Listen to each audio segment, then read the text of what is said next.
minutes. Hi, everyone. I'm David Edelstein, from the great class of 1980 at the Chobanian Avedisian School of Medicine at Boston University, and tonight's moderator. I want to thank everyone for joining us for the third Edelstein lecture on professionalism and ethics in medicine. We can advance to the next slide. Please mute your microphone. We'll save the questions and answers for the end of the panel. You may send questions via the chat function. If we don't get to your question and they're on the chat, we'll try to get it answered after the talk. We have a wonderful panel, and I want to start by recognizing my sister, Marcia Edelstein Herrmann, from the class of 1978 at the medical school. Marcia, next slide. Good evening. This lectureship was set up by my brother David and me in memory of our parents, Alan and Sybil. Before Sybil passed away just 2 months ago, she was fascinated by this year's topic, and she would have greatly enjoyed our expert panelists. Boston University has played a major role in our family. My father was a graduate of the BU School of Law and the School of Business Management. He was head of the Alumni Council at the School of Management and also sat on many committees at the law school. But he was especially proud to serve on the Dean's Advisory Board at the School of Medicine for 25 years. And Alan and Sybil were founding members and chairs of the Parents Committee at the med school. Education was very important to them, but they were always concerned about how best to apply it. Ethical and moral issues were prominent in our personal discussions. When I retired from pediatric practice, it was fitting that I taught courses to medical students on ethical dilemmas. It's our wish that these lectures will serve as a legacy to our parents by stimulating critical thinking on ethics and continuing improvement in the professional delivery of healthcare. Next slide, please. Yeah. Our first lecture was on professionalism and patient trust. The second lecture was on the many ethical challenges of the COVID crisis. Tonight's lecture focuses on ethical issues in genetic testing. Next slide, please. I'm now happy to introduce Dr. Greg Grillone, Chair of the Otolaryngology at the medical school, and otolaryngologist in chief at Boston Medical Center. His leadership has been exceedingly helpful in arranging this panel tonight. Greg, we are so happy you are with us. Thank you, Marcia. Next slide. So I am absolutely delighted to introduce the moderator, David Edelstein, who is the chief of ENT at Northwell Manhattan Eye, Ear, and Throat Hospital. He's also a clinical professor of Weill Cornell Medical College and a past chair of the Board of Governors of the American Academy of Otolaryngology, Head and Neck Surgery. And in my mind, most notably, he, as he mentioned, is a member of the class of 1980. And after he graduated from the School of Medicine here, he started his residency at Mount Sinai. And coincidentally, when he started his residency, I was just about to start my third year of medical school at Sinai. And guess what? One of the first otolaryngology residents I ran into was David Edelstein, and he became a lifelong friend and colleague. And frankly, at that time was a big advisor for me, and really the primary reason I ended up in the BU training program. So I'm absolutely delighted that our friendship has sort of come full circle, and I'm just happy to introduce him as this evening's moderator. David? Yeah, thank you, Greg. Genetic testing is a growing and essential part of medicine today. As the former chair of the Institutional Review and Research Board at my institution for many years, I know that there are many difficulties and ethical issues surrounding genetic testing, such as who owns the data? How do you explain it? Who in the family should know about results? And how long is the responsibility of the physicians to let the patients know of changes that occur from their genetic testing years later? Next slide. The increasing importance of genetic testing education was shown to me this past week when I attended 2 talks. The first was at the Grand Rounds in my institution, where one of the slides was on the left here on vascular abnormalities and listed all the genetics related to that. And at a New York, on the right, at a New York Otological Society meeting this past week also, I received this invitation, and again, I have no disclosures, I'm not with this company, but it even brought up certain issues that it was encouraging people to easily get tested, and they're testing for 266 different genes, I'm sure not all related to hearing. And the question is, who owns the data? How is it going to be explained? And even though they do provide genetic counseling, how extensive? So these issues come up every single week. Next slide. We're going to get directly into our wonderful panel. The first speaker is Jodi Hoffman. She's Chief of Genetics at the Boston University Medical Center, Associate Professor of Pediatrics. She's the chair of the Genetics Oversight Committee, and her subject tonight is the ethics of genetic testing. Jodi. Thank you so much to the Edelstein family and Dr. Grillone for including me in tonight's talk, along with my colleagues who I will be happy to pass on to after. So next slide, please. So tonight we're just gonna get started by talking a little bit about the principles of genetic testing and give a bit of a preview about some of the topics that may come up as our next 4 speakers get to speak about their personal specialties and how they use genetics in their practices every day. So as we all know, there are principles of ethics that we look upon in all branches of medicine, such as beneficence, non-maleficence, autonomy, and justice. But when we practice genetics, there are some additional principles that we have to keep in mind that are forefront due to some specific issues that we have to address in our specialty. So one would be informed consent, confidentiality, duty to warn or inform, as well as fidelity or veracity. And I hope to touch on each of these in the next few slides. Next slide, please. So first, focusing a bit on informed consent, which is really one of the basic features of our meetings with patients when we do offer genetic consultation and testing. As we all know, there have been historical wrongs that we never want to occur again. And the idea of informed consent was really shaped by the things that went wrong before and how we can do them better in the future. And one of the things that brings up is that we want to make sure that when people have genetic testing, they have the full capacity to understand what they're being offered, exactly what sort of testing we'll be doing, that they are able to choose to do this testing or not to do this testing. And that certainly leads to some challenges in the pediatric population where children are too young to truly consent to this type of testing. We want to make sure that people understand which genes are being tested for. As Dr. Edelstein just alluded to, that sometimes we're testing for things that are loosely associated with a condition that we're looking for, and this may bring up additional issues that the patient was not expecting. We also need patients to know that no genetic test is 100% sensitive and that we can't always find the answer that they want. We do spend a lot of time talking about possible results, whether they be positive, negative, or uncertain, and what that uncertainty means, which can also often raise a high level of anxiety for some of our patients. We talk a bit about the risks and the benefits of genetic testing.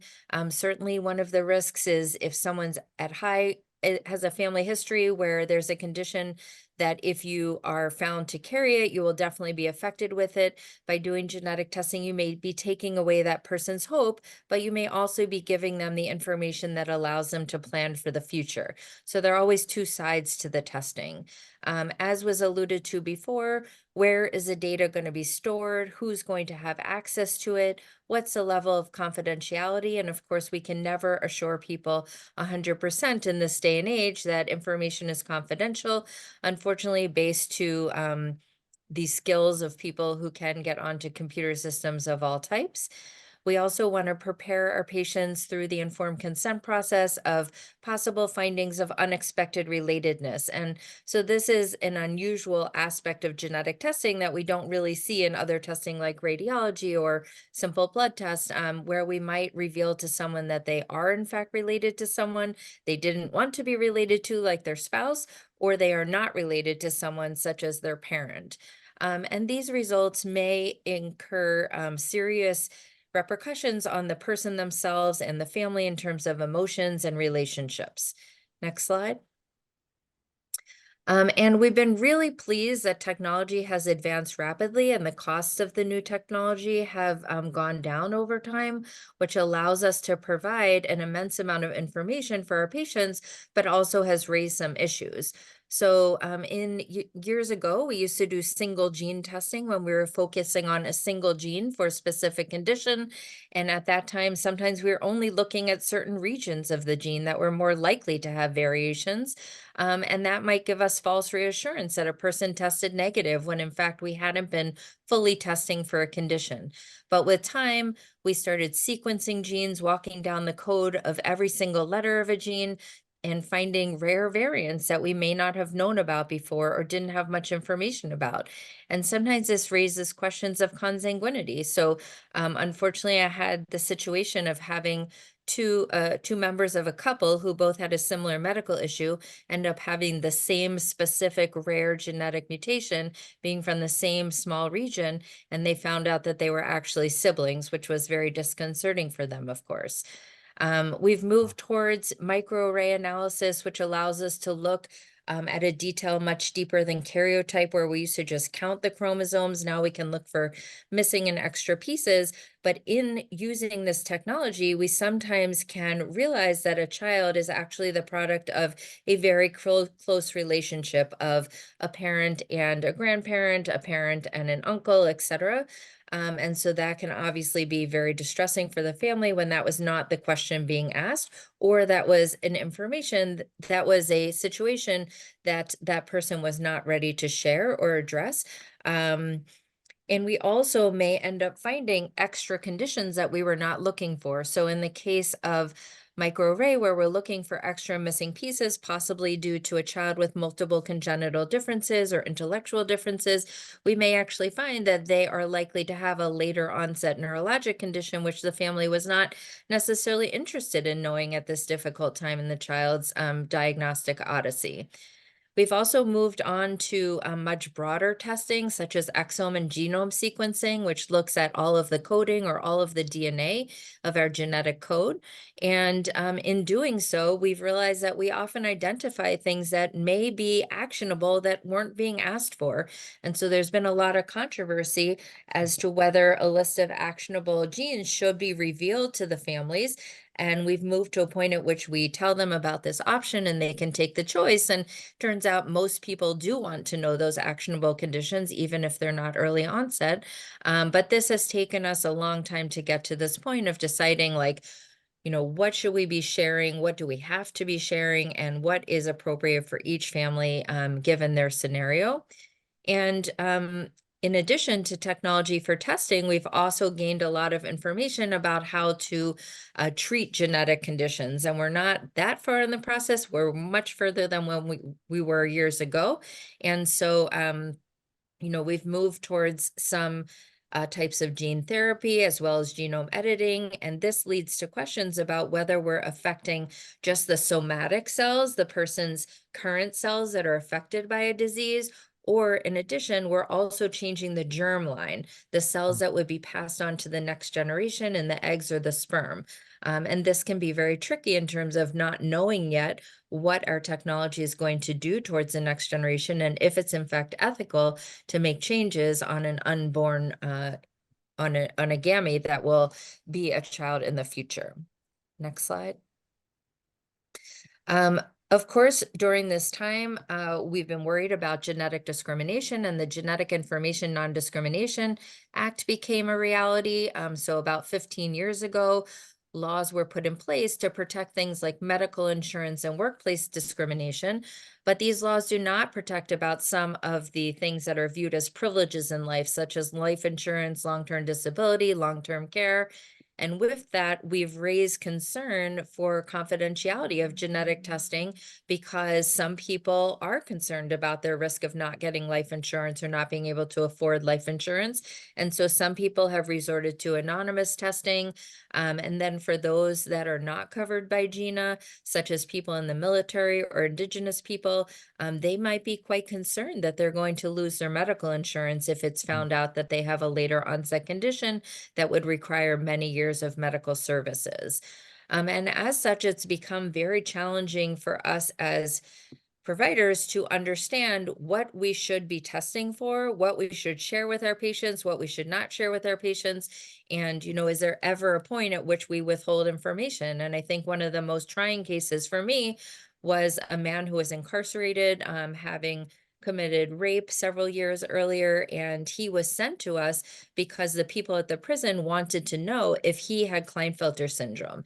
And I think really what they wanted to know was, did he have XYY, which has previously inappropriately been associated with a violent temperament, and wanting to put him in a higher security facility. And so they came asking if he had Klinefelters. He did not have Klinefelters. He actually had XYY. And this was really hard for me because the same test that was looking for an answer to the question that was being asked actually gave an answer to what would be more concerning, but the prison didn't know that. And so do we just answer the question being asked to us, or do we provide all the information we know? If we find out that a child is actually not related to a man who thinks that he's the father, do we let him know if that was not the question being answered? And that's really challenging for all of us when we always want to be honest with our patients, but we have information that they haven't necessarily asked for. Next. And so as I mentioned before, with all of this information and testing becoming so broad, it's challenging to guarantee privacy and anonymity of genetic testing results and who the person is attached to those genetic testing results. And we've seen that adoptees have now been able to use some databases to identify their last names and possibly who they came from, if they were from sperm donation, egg donation. And there was actually a study more than 10 years ago at this point with a minimal amount of information. It found that these very bright people that were part of this study, so I'm not sure everyone will be able to do this, found they were able to identify specifically 12% of a group of people based on just some markers in their genome, along with some genealogy databases and the age of the person and the state when they were from. So we have to be careful about publishing entire genomes or entire exomes, because it does seem they can be traced back to an individual, especially if they've participated in any ancestry testing. Next. We've also been challenged by something that's meant to help patients called the Cures Act, which mandates the release of results of all sorts as soon as they're available. And in the case of genetic testing results, this can be quite devastating to our patients to receive news that they are at 50% risk of having ovarian cancer per se, or they're at 100% risk of ending up with Huntington's disease without someone to talk to when that result comes back. We also find that people who get back results of variants of uncertain significance often misinterpret them and think that they are affected with the condition when they're not. And the amount of time that that person often has to wait to meet with the provider can create extreme anxiety in the interim. We also find that some patients who are able to review their own results and they come back negative, they just decide they don't want to meet with the provider to discuss the results anymore. And unfortunately, there are significant limitations in testing, nuance of interpreting the testing, clinical ways of diagnosing people outside of the molecular field, as well as a need for reassessment over time. Next slide. And as some of the next speakers will talk about, it gets very complicated as to who the patient is in cases of genetic testing. And so I won't go into that in too much detail, but you can see here that there are multiple different family members that can be affected by information, especially if someone's an identical twin, or there's an intervening generation where the person in the upper generation and the lower generation find out they have a genetic condition. And we also, as I mentioned before, have challenges with regards to pediatric testing. And, who's asking for the information? Is it help for that child? And in the past, we only gave information which was helpful for that child, even if parents wanted information for later in life. But given the new recommendations from the American College of Medical Genetics to share medically actionable issues, no matter the age, we've kind of changed our stance on that, all within a very short time. Next slide. And so just briefly to mention that in addition to all of the inpatient and outpatient testing we do, we have to think about what happens with laboratory testing. What are they responsible for doing? How much work do they have to do into updating us with new information? What if people do direct consumer testing? Were they truly informed as to what they were getting into? Is there information being shared for research? Is it going to be used in criminal cases? Are they being actually marketed supplements, et cetera, with regard to their results? And then we see a complication between research and clinical settings, trying to understand what do we actually release in the research setting. The point was to pursue generalizable knowledge and not do any harm, whereas in the clinical setting, we're trying to benefit our individual patients. But at this point, we've started to release some research-based testing, which is of benefit to those patients because it's medically actionable. So there's kind of a slippery slope between the research and the clinical setting. Next. And lastly, just to mention that we are challenged with the duty to warn or inform. So I think in general, we all know that if the unfortunate circumstance happened where someone was being abused or neglected, as legally mandated reporters, we have to tell someone about this. Therapists have to report when someone's in danger. If there's someone else in danger, the person's in danger themselves. Infectious disease folks have to report diseases that could be quite detrimental to partners. But in terms of genetic testing, we don't get to tell family members if someone's at risk. It's really a burden on the person who's been tested to share that with their family. And as we all know, not every family has that kind of communication where they can share very upsetting news with other family members. And the states really leave these details up to each provider as to how to work through this situation, leaving us with a lot of complicated thoughts, wanting to do best for our patients, but protect their family also. So with that introduction, I'd like to turn this over to the next speaker, and thank you so much for your time. Next slide. Thank you, Jodi. That was really wonderful. Our next speaker is Molly Kenna, who's the Sarah Fuller Chair for Hearing Loss and Hearing Restoration at Boston Children's Hospital and Director of Clinical Research. She's Professor of Otolaryngology at Harvard Med School, and she's a Chobanian Avedisian graduate from 1979. Marley. Thank you very much. I feel like the sandwich. You're 78 and 80. I'm in the middle. Next slide, please. Next slide, please.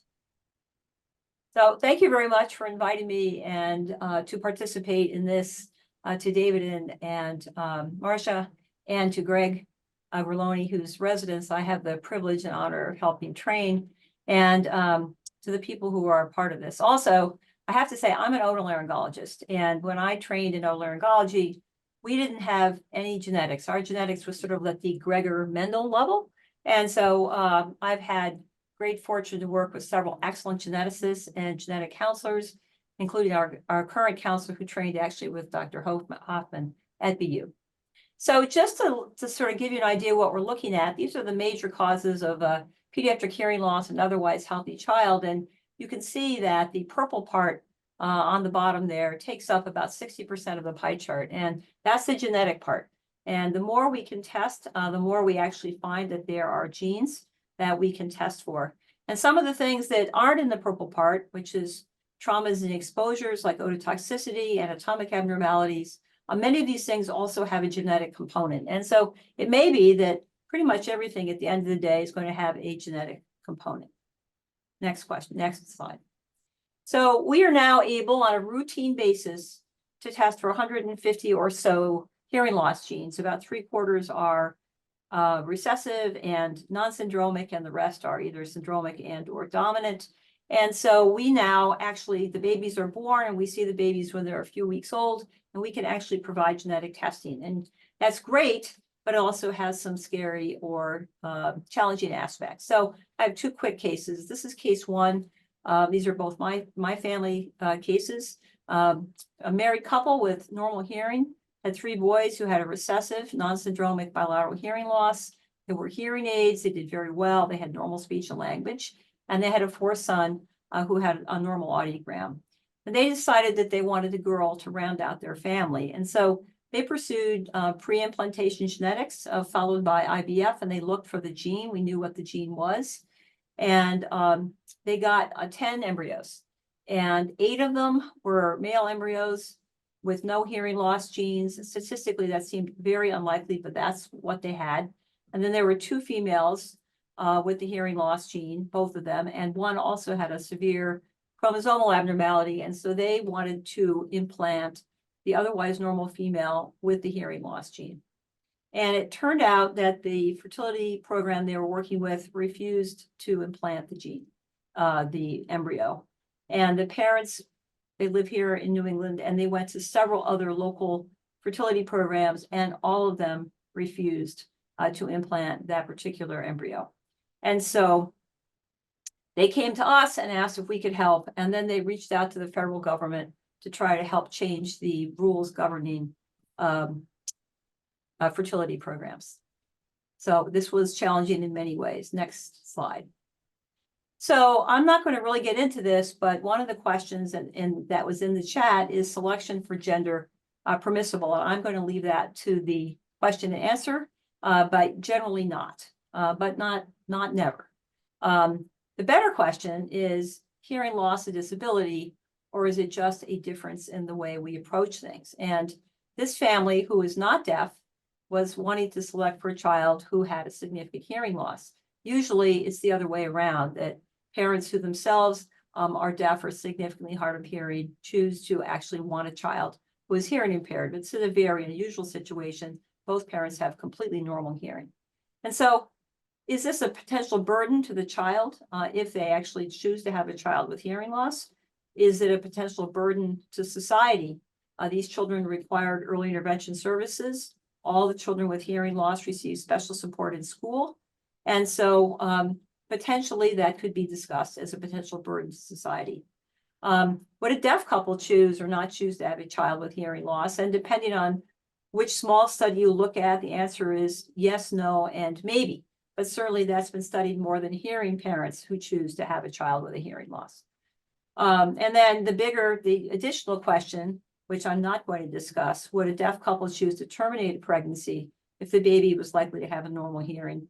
And the flip side of that, would a normal hearing couple choose to terminate a pregnancy if the child was likely to have hearing loss? And the answer to that probably in most cases is probably not. But I'd be happy to discuss that at the question and answer session. And how would society view these choices? Next slide. Also, what is the duty of the physician in support of the family's request? And in fact, who is the patient? Is the parents who are interested in this particular aspect of genetics and having another child, are they the patient, or is the unborn fetus, or in this case, the embryo, the patient? And what are our duty to both the parents and to the unborn child? If the duty is first do no harm, then the question of what harm is comes up. And that really is a deeper question about, is hearing loss considered a disability or not? For us, also, the question was, should a physician support the legal quest of the parents to change the guidelines governing fertility clinics? And then should the physician, in this case, me, or should the other people involved in this child's care, the children care, continue to take care of this family? All 4 boys have ear tubes, for example, after these difficult conversations. Finally, this family, because they have a particular interesting variant in their gene, are actually part of a gene study that we're running here at Children's. And what should we do with the DNA and the cells that we've generated? Should they be discarded? So these are ethical questions for us. Next slide. So that was at the beginning of life genetic question. This is more at a young adult life. And I think I said from conception to college. So here we are at the college question. This was a 20-year-old young lady with Ashkenazi Jewish heritage who had a significant bilateral congenital sensory hearing loss, and she's considering getting married. Her ancestral background makes it more likely that she is carrying hearing loss genes, and her potential spouse wanted to know the genetic cause of her hearing loss. It is unknown if the potential spouse is willing themselves to undergo genetic testing. It is also unknown what effect, if any, the outcome of the genetic testing would have on the marriage of this young woman. And we are sort of approached to help with the genetic diagnosis for this young lady. Next slide. So one of the dilemmas was that we were contacted not by the young lady or by the potential spouse, but by a third party on behalf of the young woman. So I didn't know this young woman. I don't know this young woman. But we don't know if she had any interest in being tested. We didn't know if this was something that wanted to guide her future choices. If she hasn't gotten tested up until now, why would she want to do it now? And why has she not done it until now? I don't know how she feels about the possibility of having a child with a hearing loss. She herself was reported to be an excellent hearing aid user with excellent spoken language.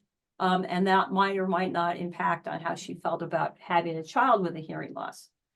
And then given her ancestral and cultural background, what genes did we test for, or would we test for? And if the testing is positive, what do I do with this information? Do I provide it to the third party who contacted us? Do I provide it to the potential spouse? Or do I only provide it to her?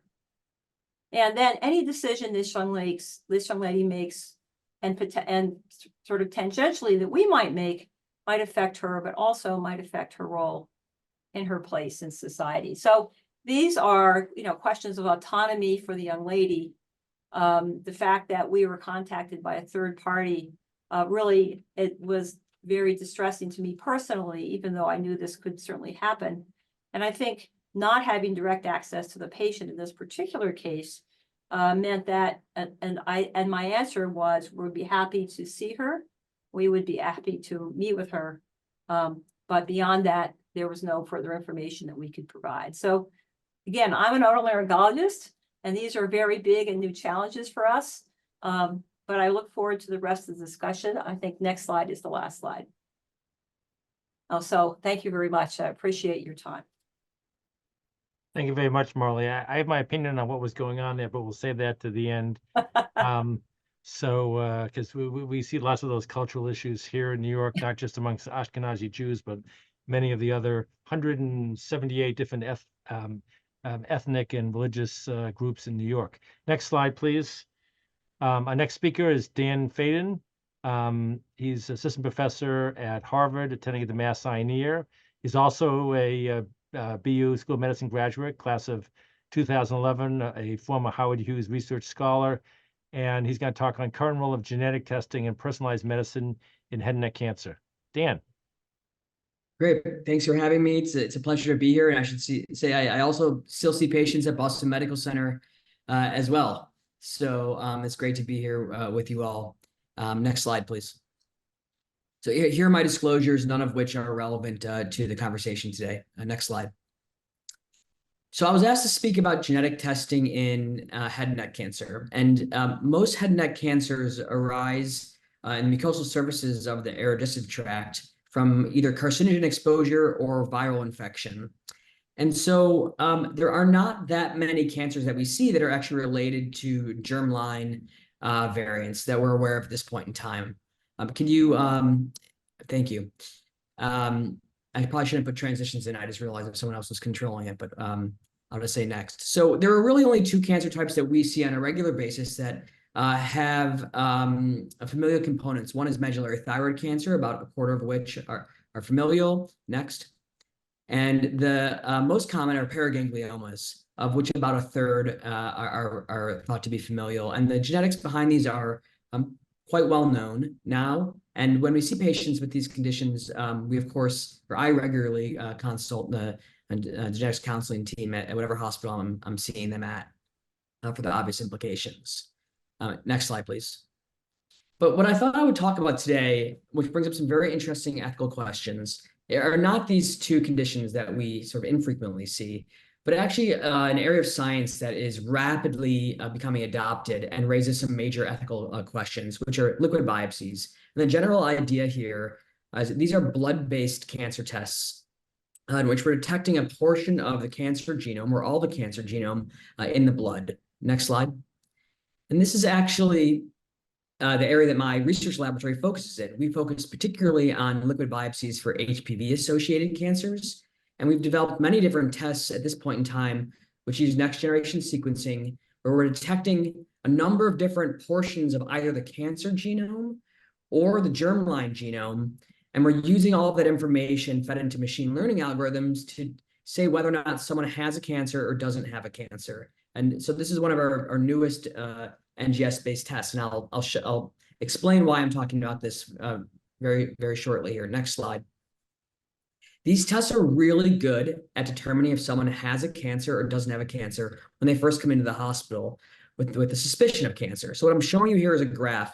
I'm going to explain it because we're going to come back to this graph when we discuss an ethical problem that arose. I'm showing you a graph of 152 patients with HPV-associated head and neck cancer and 152 healthy control patients. And their blood samples are being run on this test called HPV DeepSeq, a cancer test. In turquoise are the cases, and in red are the controls. So you can see that the sensitivity and specificity of this test is very, very high, 99% specific and 99% sensitive. So it works quite well, but it's not perfect. If you look at the cut points in the graph, the intersection of the dotted lines, you'll see there are a few controls that are testing positive. So these are false positives in red there. And below the cut point of the dotted lines, you'll see some cases that are testing negative. Those are false negatives. Next slide. Now, these liquid biopsies are being used across the full cancer care continuum for many different cancer types, nearly all cancer types at this point in time. And one of the areas where they're getting the most attention, and there's some major things happening, is in the screening setting. So before patients are ever diagnosed with their cancers. Next slide. So people refer to this group of tests, oftentimes you'll hear people say MCEDs, which stands for multi-cancer early detection tests. These are blood tests, liquid biopsies, that try to detect multiple different cancer types from a single tube of blood. Some of you may be familiar with some of these company names because they're commonly talked about in the lay press. A big company, for example, is called Grail, and the test is called Gallery. And I'm showing you results from a very large study that was published last year from Grail. It's called the Pathfinder study that recruited about 7,000 people to look at their ability to detect cancer in the blood using this test. And what I'm showing you is the positive predictive value of this test. And what that means is the likelihood that a positive test actually means you have cancer. And it was only 41%. So less than half the time when you have a positive test, did the person actually end up having a cancer. So in this cohort of about 7,000 people, this led to about a 1% false positive rate. Okay, so 1% of people being told they have a cancer when they did not have a cancer. So if you look at the US population, which is about 340 million people, and you look at people aged 40 to 60, which are the people their age range you might be screening, and you apply a 1% false positive rate, you're talking about just shy of 1 million false positives in the population if you're to be using this type of test. So almost 1 million people you'd be telling had a cancer who actually don't have a cancer. Now, you may not realize it, or you may, but these tests are already being utilized. They're commercially available. You can buy them yourself. At some hospitals, they're being ordered for patients, depending on some of the sort of more boutique hospitals are utilizing these. And this creates a lot of questions about how we interpret the results and what we tell patients. And I'll refer you to a very interesting article that was published in the New York Times probably over a year ago at this point in time that focuses on the false positives that these tests are creating and what happens to patients when you tell them they have a cancer when in reality it was a false positive. Next slide. So my lab actually works pretty heavily in this cancer screening space, specifically for HPV-associated cancers. And one of the things that we've been able to show is that these tests, these liquid biopsies that we're developing, work really well as screening tests. So what I'm showing you is data in patients who had blood draws before they ever developed their cancer. So they were healthy at the time, many years ahead of time, and we're testing them to see if we can pick up the cancers. And what I'm showing in this graph is that every patient except for one, we're screening positive for their cancer. We're seeing it in their blood up to 10 years before they actually developed the cancer clinically. So these tests work in detecting cancers early. The problem is they're not always right. Next slide. And now I'm going to tell you about a specific scenario that arose specifically, literally this month, related to this assay. So here was the graph I showed you before, and I pointed out some false positives and false negatives in this prospective cohort study that we were doing. And if you look at the arrow, this red dot, this is a control patient 143. So what we thought was a healthy patient who's testing positive on the assay. And now we also had done other testing on these blood samples, including a second biomarker that's known to be positive. You can see in HPV-associated cancers, which are antibodies to HPV proteins. This patient actually also had this signal in their blood.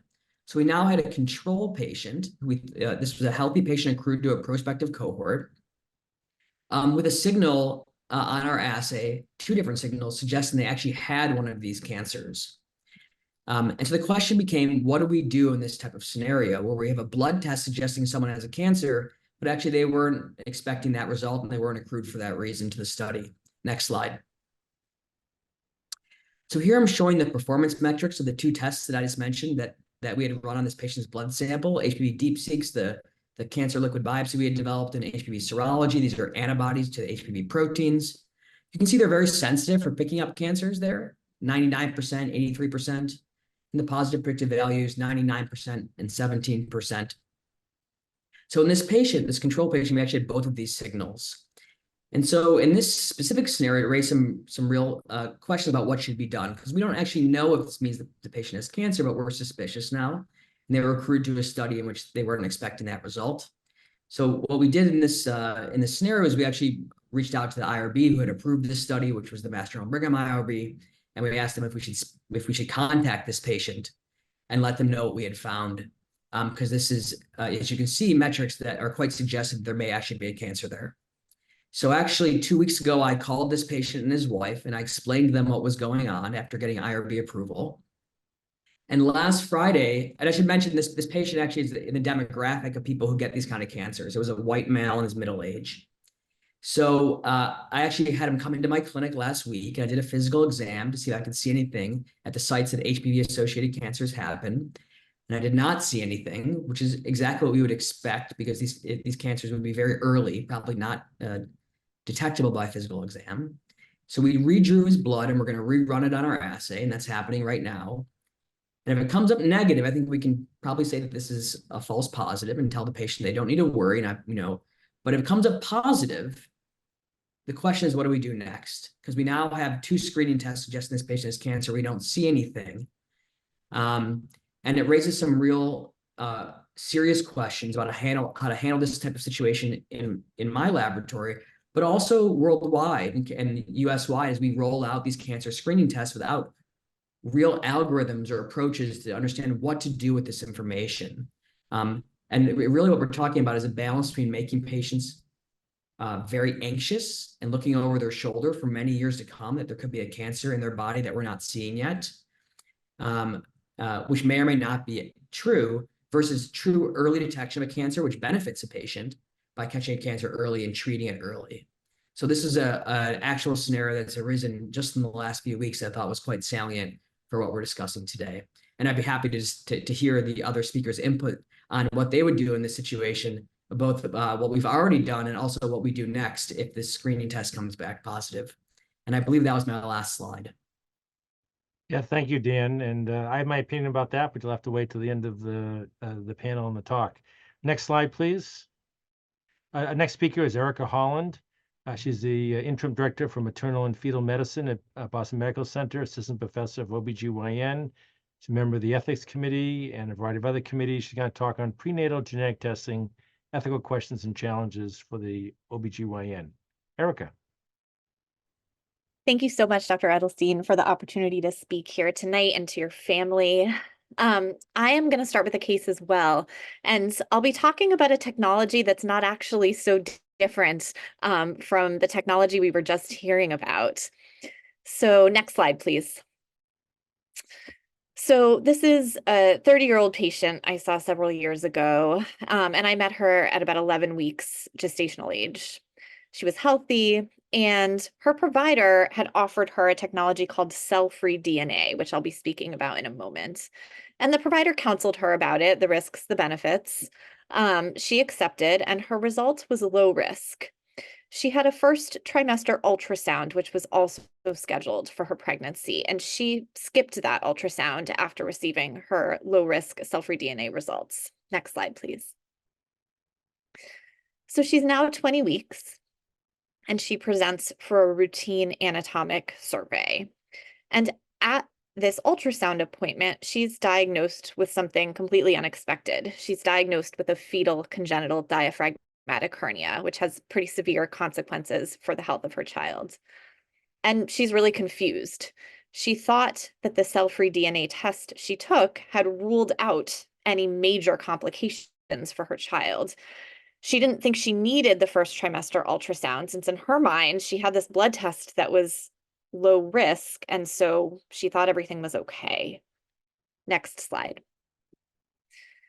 So I'm going to back up for just a moment and talk a little bit about cell-free DNA. A lot of the initial research about this technology was actually in the cancer sphere. So cell-free DNA, again, not unlike the liquid biopsy we were just learning about, is DNA released, in this case, from the placenta of a pregnancy. And that DNA then circulates in maternal blood. So a sample of maternal blood in this setting can be used to estimate the chance of extra or missing chromosomes for the three most common aneuploidies, trisomy 21, which is Down syndrome, trisomy 13, or 18, as well as the sex chromosomes. But importantly, this is a screening test. It estimates risk. It is not diagnostic. Next slide, please. But as exciting as cell-free DNA is as an opportunity to learn information about a pregnancy without invasive testing, like an amniocentesis, which we've used for years, and involves a needle going into the abdomen, into the amniotic fluid, there are many challenges to this technology. So the first is that the DNA evaluated by this technology is placental, and placental DNA does not always match the DNA of the fetus itself.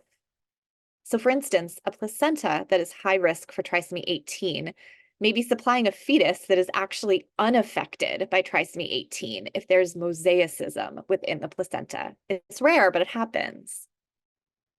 The positive predictive value of this test, how likely a positive test is actually positive, is also really limited by the prevalence of the disease. So for instance, young patients, we see patients in their, teens, 20s, early 30s, where the prevalence of a condition like Down syndrome and other aneuploidies is low, the positive predictive value is also low. And you may run into these scenarios where someone has a positive test, but their chance of actually having a fetus affected by an aneuploidy is relatively low.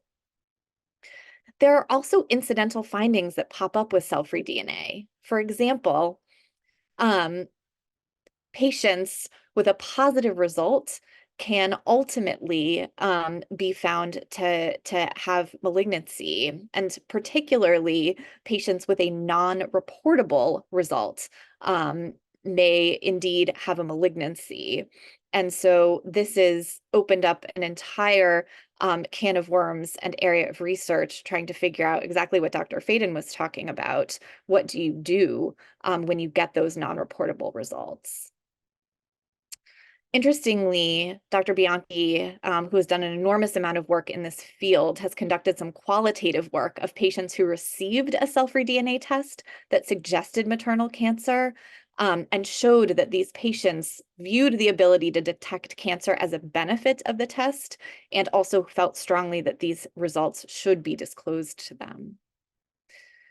So finally, the DNA test offered in routine prenatal care tests for less than a handful of aneuploidies. And this is really a far leap from the many genetic conditions that many patients assume the test is looking at. Next slide, please. So these challenges with cell-free DNA feed into many common misconceptions about the test in the lay population. So one that we hear frequently from patients is the belief that cell-free DNA is simply a test to inform expecting families about the sex of the fetus, and that there really is no other purpose. Particularly among patients with family members affected by autism, we often hear the false belief that cell-free DNA is an autism test. We also hear the misunderstanding that cell-free DNA is diagnostic or definitive. This is very common, when its role really is to estimate risk. And finally, the case I described exemplifies the misconception that a low-risk cell-free DNA screen signals that everything is okay with my baby, which, as we know, is certainly not always the case. So what are the principles at play when we as clinicians think about an ethical structure for rolling out a test like cell-free DNA screening across an entire prenatal population, when there is so much room for misunderstanding, not only among patients, but also among providers? Next slide, please. So many of us with ethics training and who are interested in these issues spend a good deal of time in medicine talking about principalism, the pillars of bioethics that inform so much of the care that we provide, and that Dr. Hoffman mentioned at the beginning of her slides: autonomy, beneficence, non-maleficence, and justice. But it's actually my team of prenatal genetic counselors here at BU, Phil Connors, Lily Sosa, Darius Hagiat, who taught me about a principle called epistemic justice, which is what I'd like to spend a few minutes talking about today. Marcia, you mentioned that that your mother was particularly interested in tonight's topic, and I would really have loved to hear her thoughts about this particular principle. I think it's easiest to understand epistemic justice by first understanding epistemic injustice, which is a term that was coined by a British philosopher, Miranda Fricker, back in 2007. So epistemic injustice is injustice related to knowledge. So specifically, it's a listener's ability to know and to understand, and a communicator's ability to be listened to and understood. So what does that mean? Well, in my mind, it boils down to something that we all as providers work towards: the effective transfer of information from one party to another, and the individual and societal level factors that affect that transfer of information. So often, this is the crux of ethical issues in genetics: how information is transferred. When I think about the challenges of cell-free DNA, which lead to so many misconceptions, like the patient in her case, I think about epistemic injustice. Next slide, please. So what are the factors that may have led to such a profound misunderstanding of the cell-free DNA test in the case of the patient that I mentioned? I will say that an entire body of literature has emerged in the last 15 years around different types of epistemic injustice, but I'm going to focus on some broad concepts. When I think about patient-level factors, I think about what her past relationship with the healthcare system may have looked like, and what her family's relationship with the healthcare system may have looked like. Is there mistrust based on historical trauma or past racism that may affect her interpretation of counseling or her trust in the person counseling her? Is there a language barrier or an educational barrier? I think about provider level factors, bias about what the patient may or may not be able to understand or may not want to hear. There's also differential provider knowledge of the nuance of cell-free DNA based on training, whether someone is a geneticist, an obstetrician, a nurse practitioner, a certified nurse midwife, a PA. And then we look at societal level factors, like the power differential that exists between physicians and patients. If a physician discusses a test, do patients always feel that they have the right to question that test? And how do cultural norms enable or prevent patients from asking more of a physician in order to truly understand a test and its implications? Next slide, please. So when we consider an ethical framework for rolling out a screening program like cell-free DNA across a population of prenatal patients from a variety of walks of life, how do we promote epistemic justice? And once again, I have to credit my genetic counseling team for two innovations that speak to this challenge deliberately by working to standardize education around the test. So instead of relying solely on a disparate group of prenatal providers, all with varying knowledge about cell-free DNA, Phil Connors, our lead genetic counselor, and his team created informational videos in multiple languages about cell-free DNA, addressing many of the common misconceptions. Working with our ambulatory team and our sonographers, he actually operationalized these videos so that patients would watch them as they were waiting for their first trimester ultrasound, and high-risk patients would speak directly with a genetic counselor. So we're now working towards a model where all patients receiving prenatal care at our clinic here at BMC will receive not opt-in, but opt-out genetic counseling at the time of their prenatal intake appointment, all geared, again, towards this notion of epistemic justice. So these are approaches that our group is currently taking. And again, this is my last slide, and I thank you for the opportunity to speak here tonight with everyone. I turn it over to the next speaker. Thank you, Erica. Next slide, please. I know we're going to run over from 7 o'clock. Hope people will stay with us. Wendy Kuhung is Director of Reproductive Endocrinology and Infertility at Boston Medical Center, Associate Professor. You can see her background. She's going to talk on ethical dilemmas in pre-implantation genetic testing. Wendy. Okay, so I'd like to first of all thank Drs. Edelstein, Herrmann, and Grillone for including me and the other speakers in this distinguished panel. Next slide. So I have no disclosures. Next slide. So just to briefly go over pre-implantation genetic testing that basically comes in 3 different flavors. So there's pre-implantation genetic testing for aneuploidy, which it's testing to look for missing or extra copies of chromosomes. And then pre-implantation genetic testing for monogenic disorders, which looks for specific gene variants that are associated with a particular genetic disorder. Along with that, PGT-SR, or pre-implantation genetic testing for structural rearrangements, looks for chromosomes that are moved around, such as a balanced translocation or inversion. And then I just mentioned pre-implantation genetic testing for polygenic disorders, or PGTP. I mentioned that more in passing as it's somewhat new. It's like the new kid on the block and isn't quite as widely employed and not quite as widely accepted. Next slide. So because of, this is really a bird's eye view of the topic, so I'm not going to have time to go over all of these steps, but basically for when pre-implantation genetic testing is done, we perform in vitro fertilization by obtaining eggs and sperm and then basically rolling the genetic dice. And then if you look at the outputs in the lower right-hand corner, in particular for pre-implantation genetic testing for aneuploidy, we can have 4 possible outcomes. 1, a euploid embryo or a chromosomally normal embryo. 2, an aneuploid embryo or an embryo where a chromosome copy is either missing or there's an extra one, such as trisomy 21. A mosaic embryo is the 3rd possible outcome where there's a mixture of different karyotypes. And then inconclusive result, which can usually be submitted for retesting. Next slide.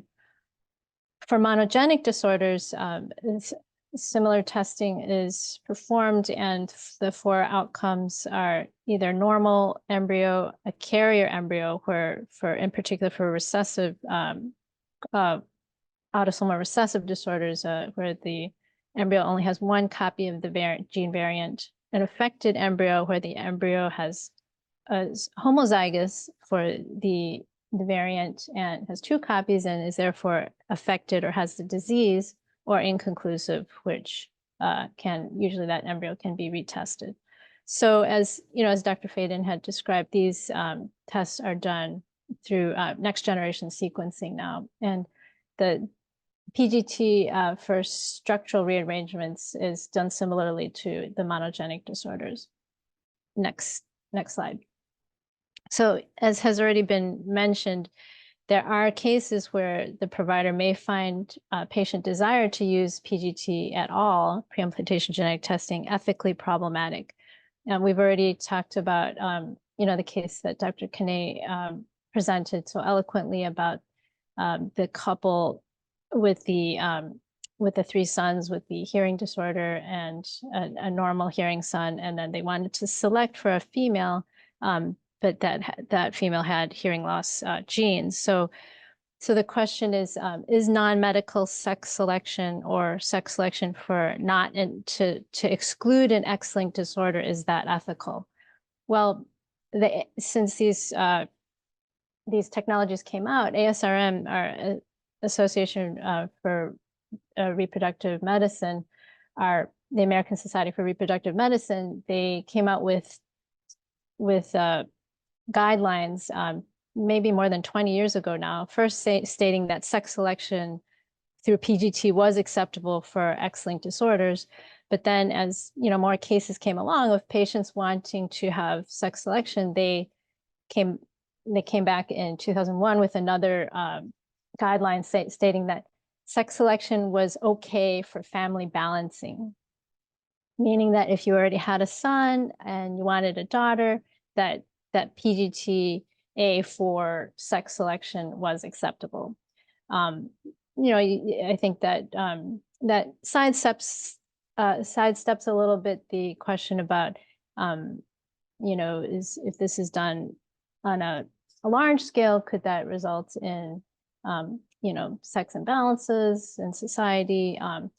But I think that they tried to take a middle path by doing the family balancing. Next slide.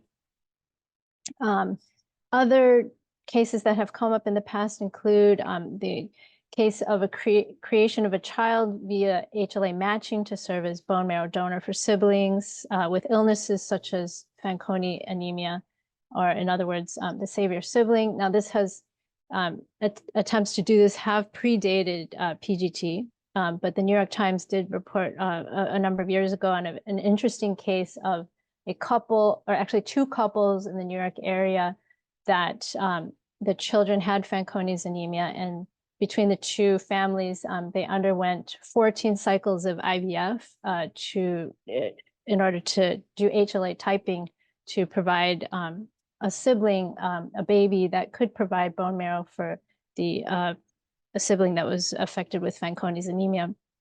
And out of these attempts to obtain the sibling with the HLA match, there was one child a baby that was able to be produced by this technology to serve as a bone marrow donor for the sibling with the anemia. So that brings up a whole host of questions, that I'll address in a minute, but ethical questions that we'll talk about in a minute. Next slide. And then the question of using PGT for late onset polygenic or incompletely penetrant diseases, such as BRCA, other cancer syndromes, such as Lynch syndrome. And as I was mentioning before, the PGTP or polygenic disorders, there are companies claiming that they can do PGTP to select embryos with a higher risk of having something like diabetes, cardiovascular disease, hypertension. So that brings up a whole host of ethical questions about some of these are common medical disorders, and is it ethical to select out for embryos that might express these? Next slide. And Dr. Hoffman brought up an excellent point that what if an affected embryo is ultimately transferred due to the lack of normal embryos, and the parents raise a child known to have a late onset disease not ordinarily screened for before the age of consent? What are the ramifications? Would the child be treated differently? I think I'm definitely bringing up more questions than answers, and that's kind of what happens with these ethics discussions. Okay, next slide. Certain cases where a patient may request transfer of an abnormal embryo are also very controversial, such as the case where, especially in older patients or patient with diminished ovarian reserve, where no euploid or unaffected embryos are available. Next slide. Such as in a case where the patient has done PGTA and the only embryo available is an embryo with trisomy 21 or Down syndrome. Next slide. So there have been studies, retrospective studies looking at the transfer of mosaic embryos, and it's known that it's not a mosaic embryo may self-correct, that the aneuploid cells may migrate to the trophectoderm that forms the placenta, and such as what Dr. Holland described, that the placenta may carry the abnormal cells, whereas the fetus may be spared. Next slide. And it's known that mosaic embryos have a lower implantation rate as well as a higher miscarriage rate. However, the pregnancy rate is not 0. So depending on the study, could be anywhere from 10 to 15%.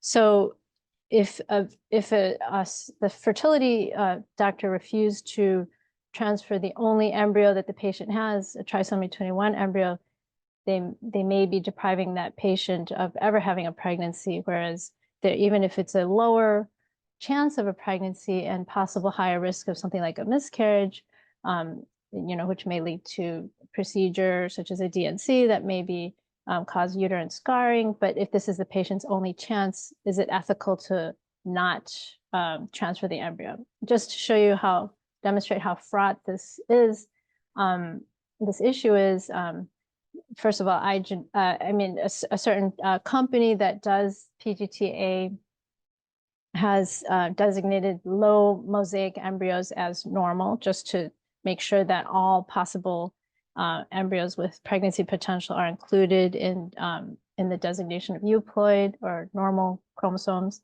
Also, the IVF center with which I'm affiliated and do my IVF cycles, Boston IVF, they have decided that they will not accept mosaic embryos shipped in from outside centers because they don't want to have to, I guess, address that decision. And each patient who wants to transfer mosaic embryos has to be considered on a case-by-case basis. It's with the ethics committee, and the patient would have to sign a special consent for transfer of mosaic embryo. Next slide. Also, patients may have objection to discarding what is considered an abnormal embryo due to religious or moral beliefs, although most patients who have those objections would not participate in vitro fertilization and PGTA to begin with. Next slide. And also, as Dr. Kenna had presented, that if the intended parents carry the abnormalities such as deafness, in certain couples, and may want to have their children to have the same characteristics such as deafness, or in the case of parents with dwarfism, they may choose to want to have a child that has positive for achondroplasia. Then that's a situation where, again, the provider may be asked to transfer an abnormal embryo. Next slide. So in addressing these questions where there's really, there's no right answer that applies to every patient, there's some guiding principles that we can use to help us make decisions. First of all, we have to acknowledge that the patient has autonomy, the right to make decisions regarding one's own health care. And next slide. And also reproductive liberty that we're talking more and more about since the revocation of the Roe v. Wade decision, that all persons have the right to reproduce and make treatment decisions, whether fertile or infertile. The problem is that, what if such as in the couple, the family that Dr. Kenna presented, or what if there is no IVF center willing to accede to the patient's wishes? Next slide.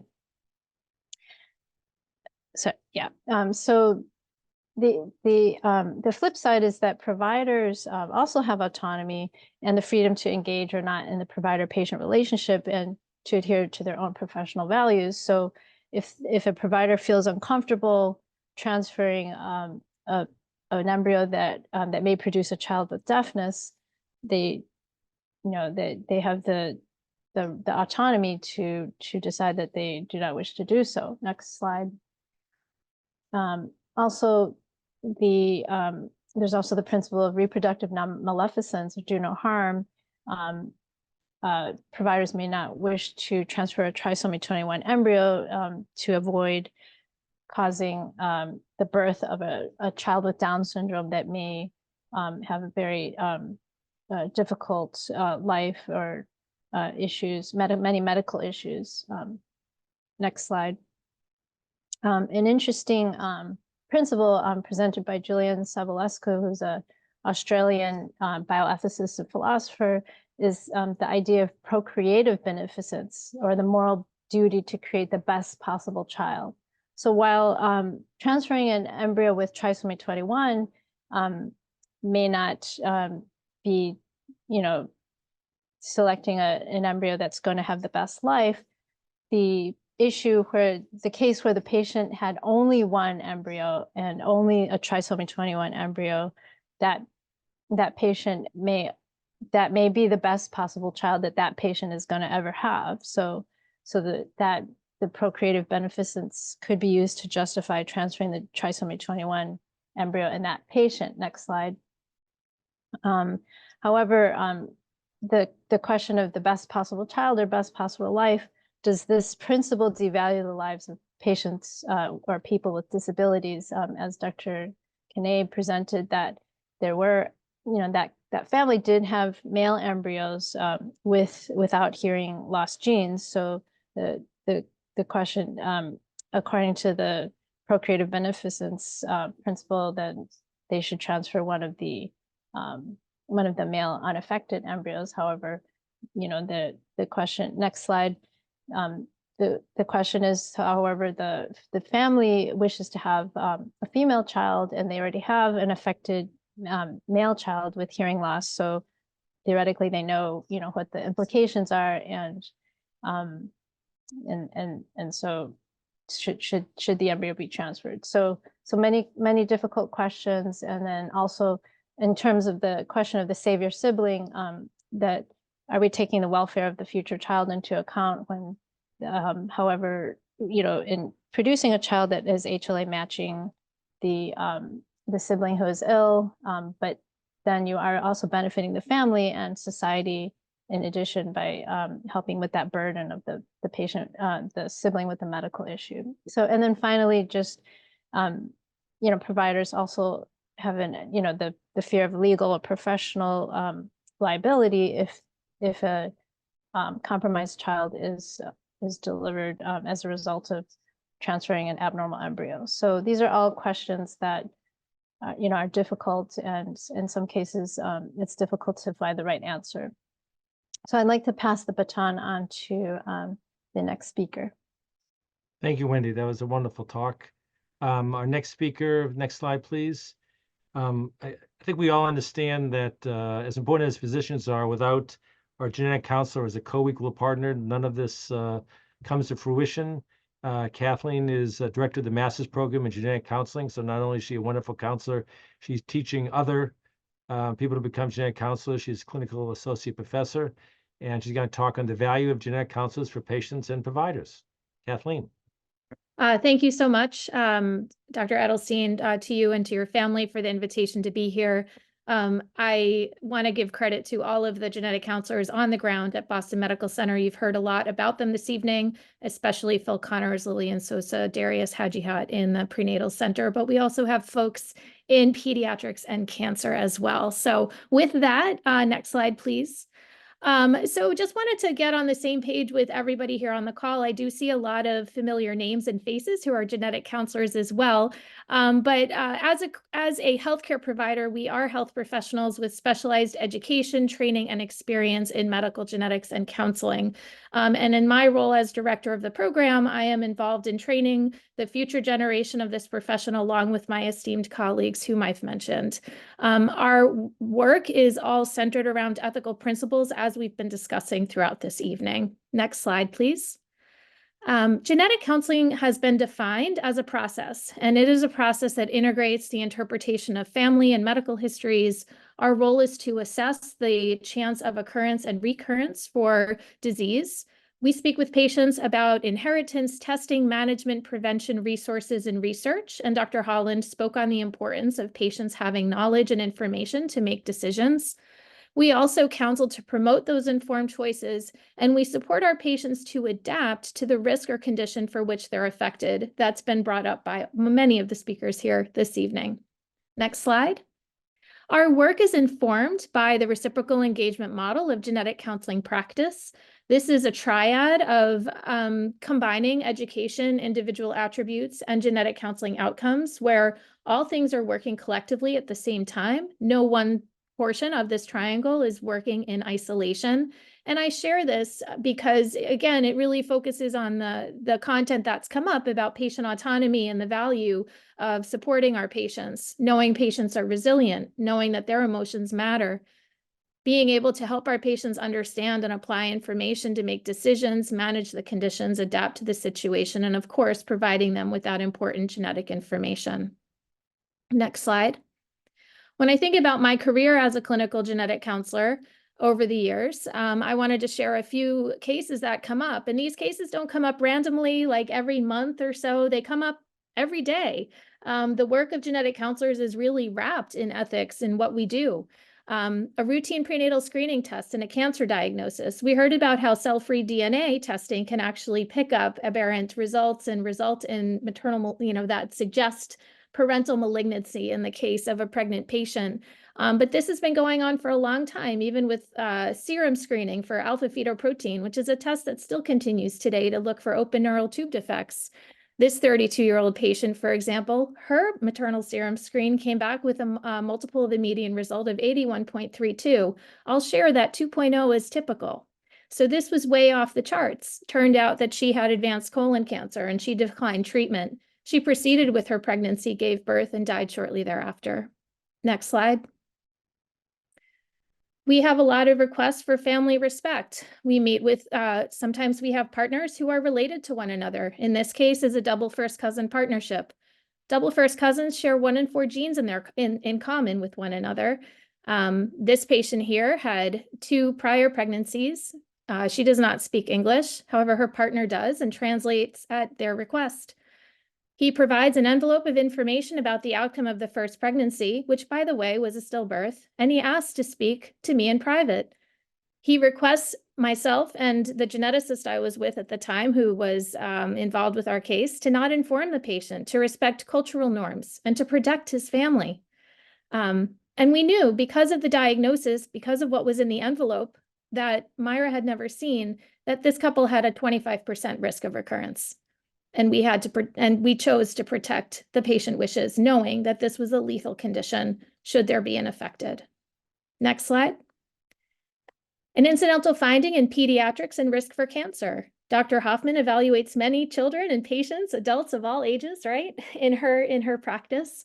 And this is a story of Matthew and Timothy. Their ages 3 and 5, and they were referred to genetics due to atypical gait. Clinical suspicion and genetic testing leads to diagnosis of ataxia-telangiectasia. And we know that ATM heterozygotes are known to have an increased risk for breast cancer. Turns out that there was a family history of breast cancer in this family as well. And that would have not come up unless these 2 children had been diagnosed with this rare autosomal recessive condition. Next slide.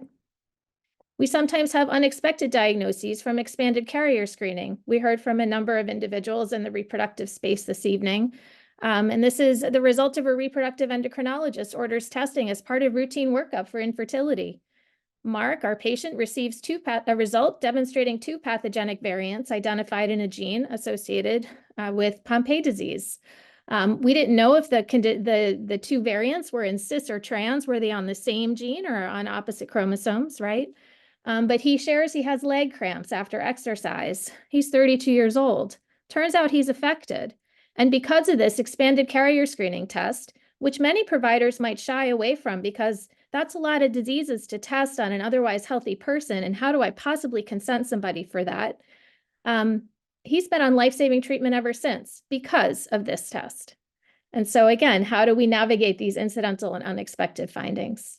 Next slide. A personal history of cancer. The situation Dr. Hoffman brought up in the beginning about identical twins. Here we have Susan, 40 years of age, with a recent diagnosis of breast cancer. Her family history is limited, and genetic testing is offered to the patient to assist with her medical decision-making. We know that individuals with breast cancer respond better to certain treatments if they are gene positive. She's quite reluctant because she has an identical twin sister who does not have breast cancer, but she also feels that she has no choice. And in the end, a pathogenic variant in BRCA2 was identified. Next slide. All of these examples are cases that have come across my plate and come across all genetic counselors' plates, I would argue, on a regular basis. One of the beautiful things about genetic counselors are we are trained cross-discipline. We are not siloed in a particular specialty, but we have training across multiple disciplines. We also spend a lot of time working with families, with communication, and again, on that psychological implications of all the information that, that we share with them. Next slide. So if you're ever in need of a genetic counselor, we have an amazing crew at Boston Medical Center. In addition, you can also locate genetic counselors in your region with the Find a Counselor website through the National Society of Genetic Counselors or through the Certified Genetic Counselor Directory through the American Board of Genetic Counseling. Similar to medical geneticists, genetic counselors also do have board certification and licensure in their respective practicing states if required. And these are ways that you can find resources to help navigate these challenging ethical circumstances that you may be not working through your clinic with, and we're dealing with them on a regular basis. So I want to just close with the value of our profession. And again, thank you all so much for your time. Thank you very much, Kathleen. Next slide, please. So questions and answers, and a few people have sent me some questions. So one of them is, and we'll get to Marley and Kathleen. As an otolaryngologist with hearing loss, 80% of prelingual or young children who are deaf have genetic causes. So obviously in Boston, you have Boston Medical Center, you have Boston Children's, you have all the resources. And ultimately, these children need an otolaryngologist, they need an audiologist, speech-language pathologist, clinical geneticist, and a genetic counselor. What if you're in upstate Maine? What if you're in rural Massachusetts? Should we still test? And how do we deal with those patients that have to come a good distance to get the resources they need?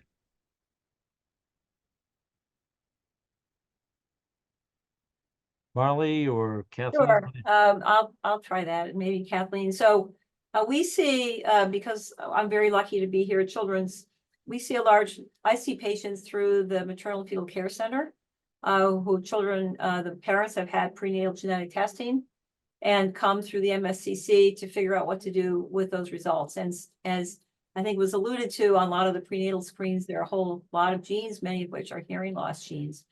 We see those patients virtually.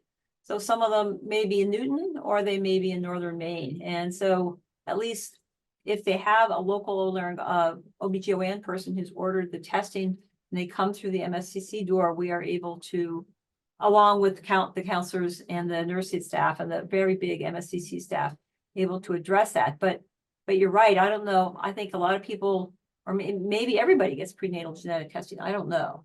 But it's possible people also aren't aware of the resources available to them. I'll also add to that, genetic counseling services are widely available through telemedicine.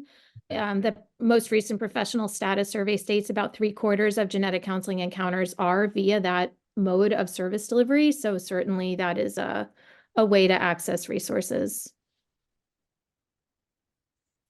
Thank you. Another question that came in is, and we heard from Dan talk about this. So with the emergence of multi-cancer early detection, is this something that we would all want to have done? And because obviously there's some ethical issues here, you go in asking for one question and find out that you have 3 other problems. Anybody? Dan, comments? I mean, I can't answer this personally. I think what I would say is obviously MSEDs hold great promise, and I'm a big believer in the power of cancer liquid biopsies, what my whole lab focuses on. But I think we've gotten a little ahead of ourselves, like we do oftentimes with technology, and that we don't understand how to use them. We don't really understand the performance metrics, and they have a lot of untold consequences then. So I think long term, everyone will be getting an NSAID, an MSAID. You will not be getting a colonoscopy or a mammogram or a PSA or a low dose chest CT anymore. You'll get a single blood test. But the issue really is that we're not really far enough along to understand how to utilize them appropriately without potentially hurting people. But as often happens with technology adoption, the technologies are often adopted before we really understand how to utilize them. And I might just add to that, you know, genetics is not exceptional in that way. So for every mammography that comes back positive, a lot are false positives, et cetera. So I think we have to look at our level of tolerance for false positives and how useful the true positives are, in the same way that we utilize the newborn screen. There are way more false positives than true positives for some of the disorders that are on the newborn screen. And because of the level of seriousness of those disorders, as a society, we have chosen to submit some people to false positives that are anxiety inducing for the betterment of the entire society as a whole. And it's a difficult line to walk, but I do think it's important to consider that we shouldn't hold a genetic test to higher standards than other tests. Yeah, Jodi, you raise a really interesting point. This is actually one of the arguments of the companies who make MSEDs, right? That standard cancer screening tests have false positive rates like in the 10% range, which are like lower than like what they're showing. I think the difference is that those tests have come through and been utilized for a very long time, and we understand how to deal with those false positives. There's algorithms in place. People are familiar with interpreting them. There's workups that follow algorithmic approaches. Whereas when you have a new technology and we don't yet know what to do, it creates more problems. And that there maybe when you have super early adoption, the medicine is not yet ready to handle that. And so that's where I think we get into problems. But I completely agree with the point you're making. And that's the same argument you'll hear from Grail, for example. This is not unique to a blood test, right? Yeah, thank you. I mean, tonight, probably the one example that bothers me the most, so when I leave it tonight, I'll be thinking about, is producing a fetus or a baby to help other members of the family in the future, and taking away their autonomy or ability to make their own informed consent to do something. I maybe if I was part of that family, I wouldn't feel as stressed as I am now, but that is something which bothers me a little bit. It's one thing to produce children of a certain sex or whatever, and say no. It's quite another to produce somebody for a specific reason. So that's something I'm going to go home tonight and scratch my head on for a while. And there are quite a few lovely fiction books that do kind of play that out. And, I think we've been doing that for a long time for some blood disorders, and they weren't necessarily detected genetically, but they were just saying like, it's 1 in 4 chance we're going to have more babies and hope someone else has sickle cell or thalassemia, so that we can utilize part of their cells for a transplant to save an existing child. Yeah, I mean, I think that's a great point because, in my reading, there's definitely a slippery slope, because some families, some people who are arguing against the save your sibling say like, well, where do you draw the line? Maybe you could just get the cord blood and then terminate the pregnancy for the marrow transplant. Or maybe if you needed a kidney transplant, you could have the fetus to a certain gestational age and then just take the kidney when it's big enough. So I guess that, those are slightly ghoulish examples, but you could see where it could start going down a path. Yeah.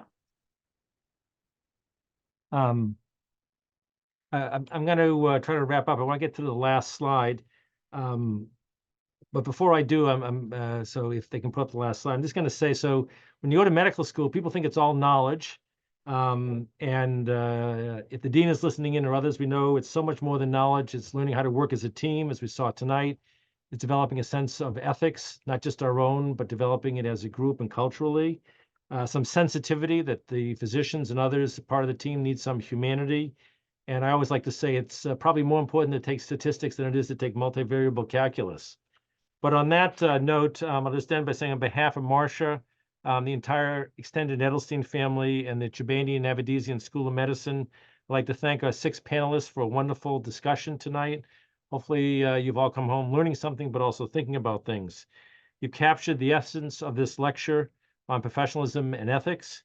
And as physicians, we need to live these principles on ethics of genetic testing on a daily basis and teach them to our medical students, residents, fellows, and obviously the other services that help us as part of our team.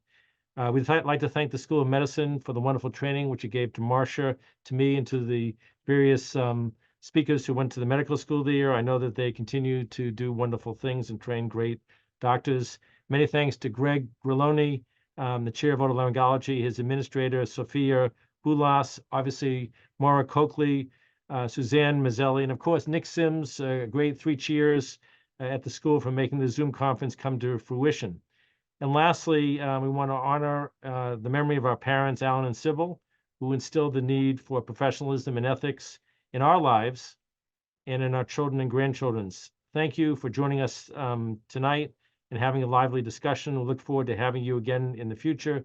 And please feel free to contribute to the med school and to this fund. Thank you and have a wonderful evening.